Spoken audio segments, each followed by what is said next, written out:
আসসালামু আলাইকুম ওয়া রাহমাতুল্লাহি ওয়া বারাকাতুহু। শুরু করছি সেই মহান রব্বুল আলামিনের নামে, জাযাকাল্লাহ খাইর। তো বন্ধু, আপনারা দেখতে পাচ্ছেন আমাদের চারিপাশে যে বাচ্চাগুলা, এইগুলো হচ্ছে সোনালী মুরগির বাচ্চা। তো অনেক বন্ধু আছেন যারা ফার্মের সঙ্গে যুক্ত আছেন। আপনারা কোথায় থেকে মুরগির বাচ্চা কিনবেন বা কোথায় থেকে পাবো, কোথায় থেকে কিনলে ভালো হবে, সেই সব বিষয় জানার জন্য আপনারা খুব ছোটাছুটি করেন। তাই বলি বন্ধু, আপনারা যদি এই ধরনের সোনালী মুরগির বাচ্চা আপনারা আমাদের কাছ থেকে নিতে চান, আমাদের স্ক্রিনে দেওয়া নাম্বারে আপনারা যোগাযোগ করবেন। আরেকটা কথা বলি, এখন বর্তমানে শীতের মৌসুম। তো শীতের মৌসুমে দেখেন বোর্ডিংগুলো কিভাবে, যদিও ফার্মের চারিপাশে আমাদের চট দিয়ে ঘিরে আছে, তারপরে কিন্তু বোর্ডিংয়ের চারিপাশটা সুন্দরভাবে ঘিরে রেখেছি। কেন? কোনোরকমভাবে যেন বাচ্চাকে বাতাসটা না লাগে। আরেকটা কথা বলি, আপনারা বারবার আমাদেরকে বলেন যে বোর্ডিংটা ছোট করবো না বড় করবো।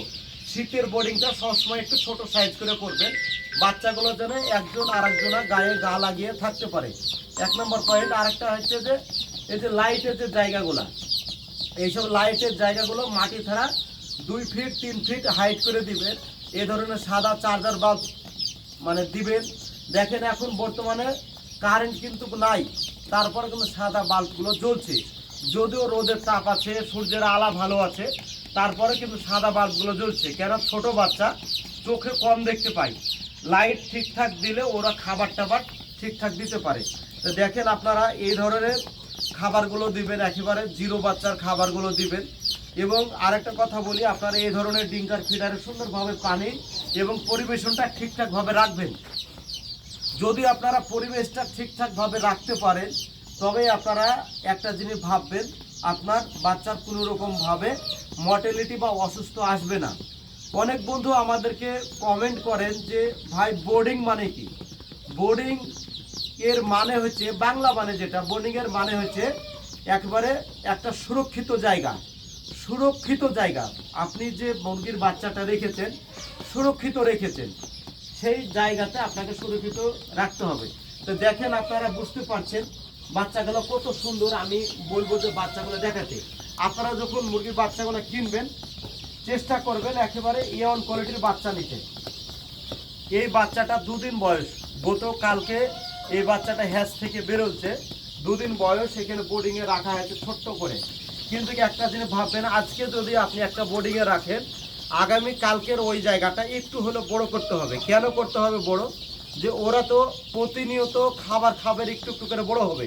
তাই বলি অবশ্যই আপনারা প্রতিনিয়ত প্রতিদিন একটু একটু করে জায়গাটা বড় করে রাখবেন, বোর্ডিংটা সুষ্ঠুভাবে করবেন। বোর্ডিং যদি ঠিকঠাকভাবে শীতে করতে পারেন, আপনার মুরগির বাচ্চা কোনো রকম ঠান্ডা লাগবে না। কিন্তু তার একটা কথা বলি, এখন যারা বোর্ডিংয়ে বাচ্চা রেখেছেন বা আগামীতে রাখবেন ভাবছেন, তাদেরকে আমি বলি আপনারা পরপর 3 দিন যদি লেক্সেন 20 পাউডারটা আপনারা খাওয়াতে পারেন, আপনার বাচ্চা কোনো রকম ঠান্ডা আসবে না। এই লেক্সেন 20 খাওয়ানোর পরে আপনাকে ভাইমিনাল খাওয়াতে হবে। কতটুকু খাওয়াতে হবে, কিভাবে খাওয়াতে হবে, আমাদের স্ক্রিনে নাম্বার আছে, এই নাম্বারে আপনারা যোগাযোগ করবেন, আমরা সব বলে দেব। আর একটা কথা বলি, আপনারা 100, 200, 500, 1000, 2000, 5000 পর্যন্ত যারা সোনালী মুরগির বাচ্চা নিতে চান, আমাদের স্ক্রিনে দেওয়া নাম্বারে আপনারা যোগাযোগ করবেন। আপনারা আমাদের কাছে অ্যাভেলেবেল সোনালী মুরগির বাচ্চা পেয়ে যাবেন। দেখেন আপনারা বুঝতে পারছেন, এখানে 2000 মতন সোনালী মুরগির বাচ্চা আছে। আর একটা বাচ্চা আপনাদেরকে, নতুন বাচ্চা আমি দেখাচ্ছি, চলেন ওই সাইডে আপনাকে একটু দেখাই। এ দেখেন, এটা হচ্ছে ফাউমি মুরগির বাচ্চা। আপনারা এটা দেখে বুঝতে পারছেন, এটা হচ্ছে ফাউমি মুরগির বাচ্চা। বাংলাদেশের যেটা ডিমের জন্য বানানো হয়, এটা হচ্ছে সেই ফাউমি মুরগির বাচ্চা।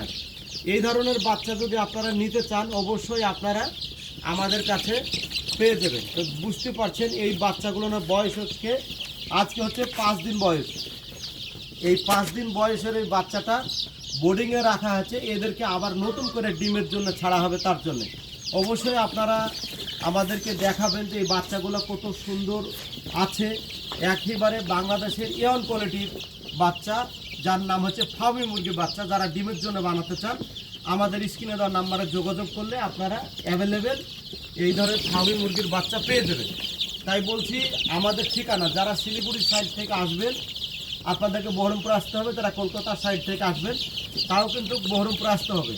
আমাদেরকে না ফোন করে আসবেন না, আমাদের সঙ্গে যোগাযোগ করবেন, যোগাযোগের পরেগার আপনারা আসবেন।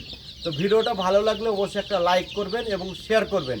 আর একটা কথা বলি, যদি ভালো লেগেছে একটা শেয়ার করে দিয়ে কমেন্ট করে দেবেন। এখানে ভিডিওটা শেষ করলাম। আসসালামু আলাইকুম ওয়া রাহমাতুল্লাহি ওয়া বারাকাতুহু।